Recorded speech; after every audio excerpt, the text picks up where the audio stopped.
Grand health alliance के sir ते doctors ऐं पैरामेडिकल के अमले तालके अस्पताल टंडवा आदम की OPD जो बाइकॉट करे मुतालबनि जी मञता लाइ सख्त नारेबाज़ी कई। इन हवाले से ॾिसूं था M सलमान खान की रिपोर्ट।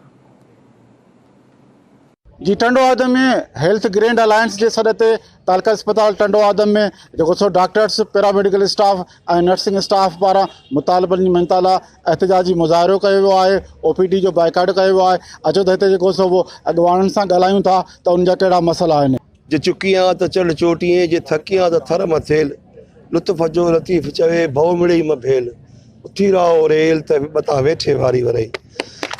जी असांजी भेणूं भाउर ही सब दोस्त जो आहे पंहिंजे हक़ जी हासिलात लाइ वेठा आहिनि। सिंध गवर्नमेंट के सोचणु खपे त जॾहिं 10 रुपया पेट्रोल महंगो थो थिए इन ही आवाम खे ॿाहिरि कढी जेको आहे सो वञी था बीहनि त जेको आहे महांगाई थी वई आहे। हींअर केतिरी महांगाई आहे असांजे अलाउंस खे जेको आहे हिकदमि बंदि करण इहा हिकिड़ी ज़्यादती आहे। सो उन लाइ आऊं अपील कंदुसि सिंध गवर्नमेंट खे असांजो एहतजाज त हले पियो ऐं कंदासीं इंशाल्लाह, पर जेको आहे सो महिरबानी करे जेको आहे हिन शइ खे ख़तमु करे ही जाबराना जेको हुकुम कयो आहे इन हुकुम खे कैंसिल कयो वञे ऐं असांखे पंहिंजा हक़ ॾिना वञनि। त असांजी OPD जो बाइकाट लॻो पियो आहे ऐं गवर्नमेंट सिंध खे अञा ताईं का जो कान थी थिए। असांजे लेडी हेल्थ वर्करनि ते सभिनी ते जेको तशदुद कयो हुनजी पुरज़ोर मज़म्मत करियूं था ऐं जेको आहे सो असांजी एमरजेंसी फ़िलहालु हले पई।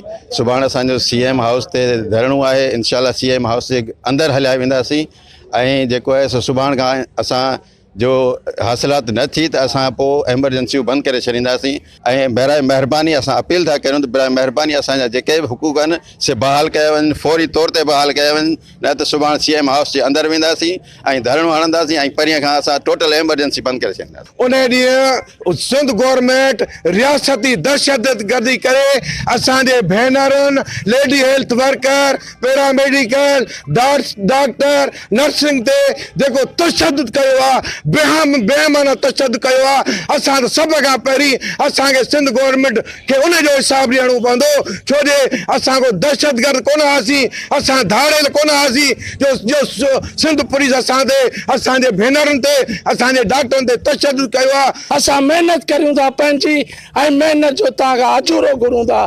तव्हांखे अपील करियूं था त पुरअमन तरीक़े सां असां भाइरनि भेनरुनि जा मसइला हल कयो, न त सुभाणे इंशाअल्लाह ताला वरी CM हाउस जो घेरा थींदो, तव्हीं वाटर कैनन भरे अचजो, असांजा सीना खुलियल हूंदा। बिल्कुल जायज़ मुतालबा है। आप 4 साल पहले महंगाई देख लें, 6% महंगाई थी और आज इस वक्त 30% महंगाई है। किन हालात में इन डॉक्टर्स ने पैरामेडिकल ने कोरोना में और दूसरे डिजीज़ में काम किया है। कोई भी मुहिम चले, पोलियो की चले, इन्फ्लुएंजा की चले, ये लोग आगे आगे होते हैं और जब हमारे हक की बात होती है तो ये लोग हमारे ऊपर जुल्म करते हैं, तशद्दुद करते हैं। तो हम इसको इंशाल्लाह जो GDA का प्लेटफॉर्म है, हम इंतहाई इज़्ज़त और काबिल एहतराम CM सिंध से कहते हैं कि इस पे आप इस जो कल मीटिंग है इसमें आप गौर करें ताकि डॉक्टर्स का भी मसला हो हल हो और जो मरीज परेशान हो रहे हैं उनका भी मसला हल हो। जेका कराची में असांजी भेणूं ऐं माऊं वयूं आहिनि, असां पंहिंजे हक़ जे लाइ ॻाल्हाइण जे लाइ विया हुआसीं ऐं सिंध हुकूमत ऐं गवर्नमेंट असां सां नाराज़ सलूक कयो आहे। उन जी असीं शदीद मज़म्मत था कयूं, शदीद अल्फाज़नि में। असीं को गुंडा कोन हुआसीं, असीं चोर डाकू कोन हुआसीं, असीं सिंध जे सेहत खाते जा मुहाफ़िज़ आहियूं। असीं ॿार जेका पैदा थो थिए उन खां वठी 5 सालनि ताईं ॿार असांजे ऑब्ज़र्वेशन में रहंदो आहे। असीं फील्ड वर्क कंदा आहियूं। अज़रा पेचो साहिबा जेका वेठी आहे AC वारे रूम में आई, उहा ॻाल्हियूं करे थी कि असांजे डॉक्टरनि खे हरामखोर जो बि लक़ब ॾेई वियो आहे, त उन लफ़्ज़नि जी बि असीं शदीद अल्फाज़नि में मज़म्मत करूं था। ऐं जेका असांजी भेणनि ते इन्हनि शेलिंग कई आहे ऐं जेका पाणी वग़ैरह जो कयो आहे, ही सलूक असां इन जी शदीद अल्फाज़नि में मज़म्मत था कयूं। असांजो मुतालबो इहो आहे असांजो सर्विस स्ट्रक्चर ॾियो वञे ऐं असांजो रिस्क अलाउंस बहाल कयो वञे। असीं छा था वठो 17,000 जे करे असां सां सिंध हुकूमत इहा सलूक कयो आहे।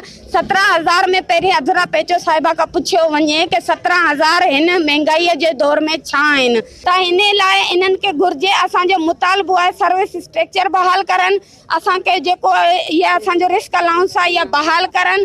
असांजो गुज़िरियल 1 महीने खां पूरी सिंध में GHA जी क़यादत में पूरी हेल्थ डिपार्टमेंट जेका सा ब्लॉक लगी पई आहे।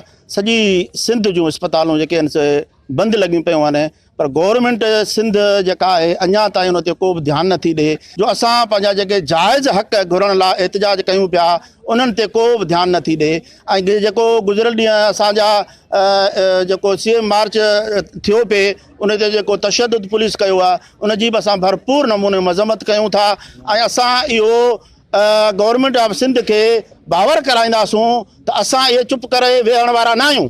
असां इहे पंहिंजा हक़ वठी पोइ रहंदासूं। असांजो इहो जेको मार्च सुभाणे ॿीहर वरी शुरू थींदो।